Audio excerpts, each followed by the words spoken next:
ન્યૂઝમાં આપનું સ્વાગત છે।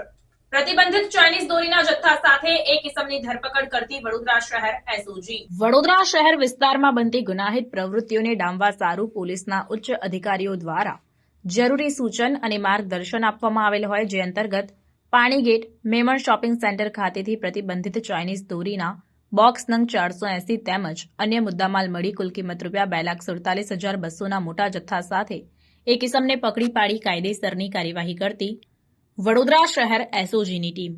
આ કામગીરી દરમિયાન હફીઝ અલી મોહમ્મદ મેમણ નામક આરોપીની ધરપકડ કરવામાં આવી છે, જ્યારે વોન્ટેડ આરોપી તરીકે રહીમ ગોલાવાલાની ધરપકડના ચક્રો ગતિમાન કરાયા છે।